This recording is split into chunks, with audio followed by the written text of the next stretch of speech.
Hello hi നമസ്കാരം.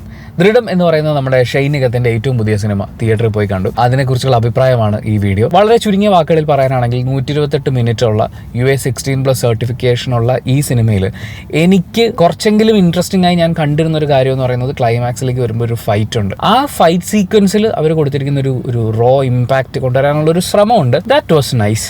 ഒരു സിനിമ എന്നുള്ള പെർസ്പെക്റ്റീവിൽ നോക്കുമ്പോൾ. പക്ഷെ നിങ്ങൾ ഒരുപാട് വയലൻസ് സീക്വൻസുകൾ, ഒരാളുടെ മാംസത്തിലേക്ക് ഒരു കത്തി കുത്തി ഇറങ്ങുമ്പോഴുള്ള ശബ്ദം, ഇതുപോലുള്ള കാര്യങ്ങൾ നിങ്ങളെ ഡിസ്റ്റർബ് ചെയ്യിക്കുമെങ്കിൽ ഈ കാര്യവും നിങ്ങൾക്ക് ചിലപ്പോൾ ഇഷ്ടപ്പെടണമെന്നില്ല. പക്ഷെ എന്നെ സംബന്ധിച്ച് ഒരു ഫീൽ ഉണ്ടായിരുന്നു. അവിടെ മാത്രമാണ് ഒരു വളരെ ഒറിജിനൽ ആകാൻ വേണ്ടിയിട്ടുള്ള ഒരു ശ്രമം കണ്ടത്. ബാക്കി മുഴുവൻ ഒരു ടെംപ്ലേറ്റ്, വളരെ പ്രെഡിക്റ്റബിൾ ആയിട്ടുള്ള, ഒരുപാട് ദൈർഘ്യം ഫീൽ ചെയ്ത 2 മണിക്കൂർ മാത്രം നീളമുള്ള ഈ സിനിമയ്ക്ക് എനിക്ക് ആക്ച്വലി നല്ല ദൈർഘ്യം ഫീൽ ചെയ്തിട്ടുണ്ടായിരുന്നു. അങ്ങനെ മുന്നോട്ട് പോകുന്ന, പ്രത്യേകിച്ച് ഒരു ഇമ്പാക്റ്റും തരാത്ത, എടുത്തു പറയത്തക്ക ഒരു ഗംഭീര പരിപാടിയൊന്നും തോന്നിയിട്ടില്ലാത്ത ഒരു സിനിമയാണ് എനിക്ക് ദൃഢം എന്ന് പറയുന്നത്. മാർട്ടിൻ ജോസഫാണ് സംവിധാനം ചെയ്തിട്ടുള്ളത്. Story, screen play, dialogues by Jomon John and Linto Devasya. Cinematography PM ഉണ്ണികൃഷ്ണനാണ്. എഡിറ്റിംഗ് വിനായക് ആണ്. ആൻഡ് മ്യൂസിക് ശ്രീരാഗ് സജിയാണ്. ഇതിന്റെ വിഷ്വൽ പരിപാടി പറയാനാണെങ്കിൽ ദി മോസ്റ്റ് അടിപൊളി, വേറെ ലെവൽ പരിപാടികൾ അങ്ങനെയൊന്നുമല്ല. ഇതുപോലത്തെ ഒരു അന്വേഷണ കഥയ്ക്ക് എന്ന് വെച്ചാൽ ഒരു പോലീസ് ഉദ്യോഗസ്ഥൻ, അയാൾ ജോലി കിട്ടി ആദ്യമായിട്ട് ഒരു മലയോര പ്രദേശമാണെന്ന് തോന്നുന്നു, ഒരുപാട് കർഷകരൊക്കെ ഉള്ള ഒരു ഗ്രാമപ്രദേശം, അങ്ങോട്ടേക്ക് ഒരു SI ആയിട്ട് കയറുകയാണ്. അവിടെ CI ഇല്ല. ആ സ്റ്റേഷൻ്റെ ചാർജ് മുഴുവൻ പുള്ളിക്കാണ്. അപ്പോൾ അവിടെ വലിയ കുറ്റകൃത്യങ്ങളൊന്നും ഇല്ലാത്തൊരു ശാന്തസുന്ദരമായ സ്റ്റേഷൻ എന്ന് പറഞ്ഞാണ് പുള്ളി അവിടെ ചെല്ലുന്നത്. പക്ഷേ പുള്ളി ചെന്ന് കയറിയ ഉടനെ അവിടെ കൊലപാതകം നടക്കുന്നു, ബാങ്ക് റോബറി നടക്കുന്നു, അങ്ങനെ ആകെ മൊത്തത്തിൽ പുകിലാണ്. അപ്പോൾ ഇതിൻ്റെ പുറകെയുള്ള ഇദ്ദേഹത്തിൻ്റെ അന്വേഷണം, ഇത്രയും ജൂനിയർ ആയിട്ടുള്ളൊരു ഉദ്യോഗസ്ഥന് കേസ് കൊടുക്കണമെന്നുള്ള മുകളിൽ നിന്നുള്ള പ്രഷർ, ഇയാൾക്ക് ഈ ഓരോ സിറ്റുവേഷൻസ് നൽകുന്നൊരു പ്രഷർ, ഇതൊക്കെയാണ് നമ്മൾ സിനിമയിൽ കണ്ടുകൊണ്ടിരിക്കുന്നത്. പക്ഷേ ആ പറയുന്നൊരു ഇമോഷണൽ സാധനം ഉണ്ടല്ലോ, ആ പോലീസ് ഉദ്യോഗസ്ഥൻ കടന്നു പോകുന്ന മാനസികാവസ്ഥ, അത് കൺവിൻസിംഗ് ആയി അവതരിപ്പിക്കപ്പെട്ടിട്ടില്ല എന്ന് എനിക്ക് തോന്നി. പ്രത്യേകിച്ച് ഷെയ്ൻ നിഗം ഈ കോൾ എടുത്തിട്ട് ഒരു ക്രൈം നടന്നിട്ടുണ്ടെന്നുള്ള കാര്യം അറിയുമ്പോൾ ഒക്കെ ഷെയ്ൻ കൊടുക്കുന്ന ഒരു എക്സ്പ്രഷനൊക്കെ കേൾക്കുമ്പോൾ, കോളേജിൽ പഠിക്കുന്ന ഒരു പയ്യൻ അച്ഛൻ മരിച്ചുപോയി എന്നറിയുമ്പോൾ കൊടുക്കുന്ന ഒരു എക്സ്പ്രഷൻ പോലെയൊക്കെയാണ് എനിക്ക് ഫീൽ ചെയ്തത്. അവിടെ ഈ പറയുന്ന അയാളുടെ ട്രെയിനിങ് കഴിഞ്ഞതിൻ്റെ ഒരു സാധനം നമുക്ക് ഫീൽ ചെയ്യുന്നില്ലായിരുന്നു. പിന്നെ ഒരുപാട് കാര്യങ്ങൾ ഇവർ തുടക്കത്തിൽ എസ്റ്റാബ്ലിഷ് ചെയ്ത് വെക്കുന്നുണ്ട്. ഇന്ന ആളുകൾക്ക് ഇന്ന കാര്യങ്ങൾ അറിയാം, ഇന്ന കാര്യങ്ങളോട് അവർ കടന്നു പോകുന്നു.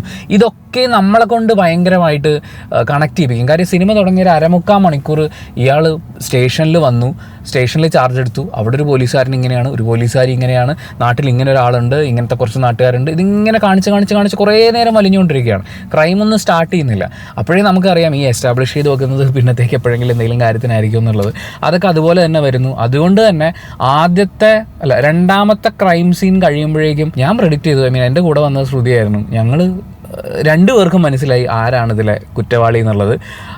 അതുപോലെ തന്നെ സിനിമയുടെ ക്ലൈമാക്സിൽ ഭയങ്കര സംഭവമായിട്ട് കണ്ടോ ഇയാളെന്നൊക്കെ പറഞ്ഞ് കാണിക്കുമ്പോൾ നിങ്ങൾക്കിത് നേരത്തെ കാണിക്കായിരുന്നില്ലേ? ഇതിലേക്ക് വരാൻ വേണ്ടി ഇത്രയും സമയം എടുക്കണമായിരുന്നു. നമുക്ക് വേണമെങ്കിൽ ഒരു പോലീസ് ഉദ്യോഗസ്ഥൻ ആദ്യമായിട്ട് കേസ് അന്വേഷിക്കുന്നു, ആദ്യമായിട്ട് അയാൾ ജോലിക്ക് ജോയിൻ ചെയ്യുന്നു, അതിൻ്റെ പ്രശ്നമായിരിക്കും എന്നൊക്കെ വേണമെങ്കിൽ പറയാം. പക്ഷേ ഭയങ്കര വലിച്ചിലായിരുന്നു. അത്രയും നേരം ഒന്നും എടുത്ത് ഇത്രയും നീട്ടിപ്പരത്തി പറയേണ്ട ഒരു കാര്യമോ അല്ലെങ്കിൽ അതിനും മാത്രം എന്തെങ്കിലും ഒരു ഇമ്പാക്റ്റോ സിനിമയിൽ ഉണ്ടായിരുന്നില്ല. മ്യൂസിക് സൈഡിലേക്ക് വരുമ്പോഴും ഓക്കെ, അങ്ങനെയുള്ളൊരു എന്തെങ്കിലും ഒന്ന് എടുത്തു പറയാൻ, എലിവേറ്റ് ചെയ്യപ്പെട്ടൊരു സീക്വൻസ് ഉണ്ടാകുമ്പോഴാണല്ലോ നമുക്ക് അവിടുത്തെ മ്യൂസിക് അടിപൊളി എന്ന് പറയുന്ന പോലത്തെ ഒരു ഫീൽ വരിക.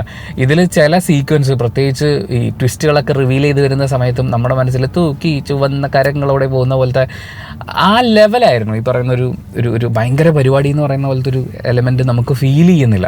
അപ്പോൾ അങ്ങനെയൊക്കെയുള്ള ഇതായതുകൊണ്ട് മ്യൂസിക്കിലും ഇങ്ങനെ എടുത്തു പറയാനുണ്ടോ എന്നറിയില്ല. പെർഫോമൻസ് വൈസും എനിക്ക് ഈ തുടക്കത്തിൽ നമ്മുടെ ശോഭി തിലകനൊക്കെ വരുമ്പോഴേ ഭയങ്കര അങ്ങ് വിനയിടുകയാണ്. ഇത്രയും വർഷത്തെ എക്സ്പീരിയൻസ് ഉള്ള പുതിയൊരു മേലുദ്യോഗസ്ഥനെ കാണുന്ന സമയത്ത് അവിടെ അയാൾക്ക് ഉണ്ടാകുന്ന ഒരു പോലീസ് ഭാഷ എന്നൊക്കെ മാറിയിട്ട് പുള്ളി ഭയങ്കര വിനയം. എല്ലാവർക്കും അങ്ങനത്തെ കുറേ സാധനങ്ങൾ തുടക്കത്തിൽ നമ്മൾ കാണുമ്പോൾ ഇതൊക്കെ ഒന്ന് വലിക്കാമായിരുന്നു, ഒന്ന് പിടിക്കാമായിരുന്നു. ഡയറക്ടറിന് ഇവരെ പറഞ്ഞ് മനസ്സിലാക്കാമായിരുന്നു, അതെ നിങ്ങൾ ഇത്ര വിനയിടേണ്ട കാര്യമില്ലാന്ന്. കാര്യം എല്ലാവർക്കും അങ്ങ് വിനയവും പേടിയൊക്കെയാണ്. അപ്പോൾ അങ്ങനെയൊക്കെയുള്ള കുറേ കാര്യങ്ങളുണ്ട്. എനിക്ക് പെർഫോമൻസിലും ഭയങ്കര സംഭവമായിട്ടില്ല. പക്ഷേ ഇതിൽ പറയേണ്ടത് action director Mahesh Mathew and makeup Ratheesh Vijayan.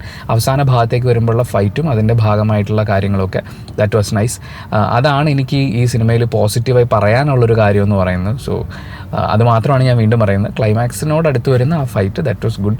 അതിനപ്പുറത്തേക്ക് എനിക്ക് ഒരുപാട് സമയമെടുത്ത് ഞാൻ കണ്ടു തീർത്ത പോലെ, എന്നാൽ അതിനനുസരിച്ചുള്ള ഒന്നും എനിക്ക് കിട്ടാത്തതുപോലത്തെ ഒരു തോന്നലാണ് ഈ സിനിമ. ഒരു നിരാശയായിരുന്നു എന്ന് പറയുന്നതിൽ യാതൊരു തെറ്റുമില്ല. പിന്നെ ദൃശ്യം സംവിധായകൻ, ദൃശ്യമല്ല വേറെയും പടങ്ങൾ പുള്ളി ചെയ്തിട്ടുണ്ട്, പുള്ളി ഏറ്റവും കൂടുതൽ ഫേമസ് ആവുന്നത് ദൃശ്യത്തിലാണല്ലോ. അപ്പം ദൃശ്യം സംവിധായകൻ ജീത്തു ജോസഫിൻ്റെ ശിഷ്യനാണ്.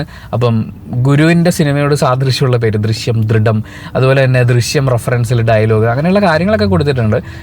പക്ഷേ സിനിമ അങ്ങോട്ടൊരു സംഭവമായിട്ട് എനിക്ക് തോന്നിയില്ല. പക്ഷേ ഈ അവസാനത്തെ ഫൈറ്റ് സീക്വൻസ് എടുത്ത് വെക്കുന്നതിൽ നമുക്കൊരു കാര്യം അറിയാം, ഈ സാധനം അതായത് വളരെ ഇമ്പാക്റ്റ്ഫുള്ളി ഒരു കാര്യം അവതരിപ്പിക്കാൻ ഇവർക്ക് പറ്റും. പക്ഷെ കുറച്ചുകൂടി സ്ട്രോങ് ആയിട്ടുള്ളൊരു തിരക്കഥ, ഇതിൻ്റെ predictable factor maximum cut off ചെയ്യുന്ന രീതിയിൽ എഴുതപ്പെടുന്ന ഒരു തിരക്കഥ, അതൊക്കെ ഉണ്ടാവുകയാണെങ്കിൽ, കുറേ കൂടി ശക്തമായ തിരക്കഥ ഉണ്ടാവുകയാണെങ്കിൽ ഈ ടീമിന് ഒരുപക്ഷെ ഇതിനേക്കാൾ ഗംഭീരമായിട്ടുള്ളൊരു സിനിമ ഒരുക്കാൻ പറ്റുമായിരുന്നു.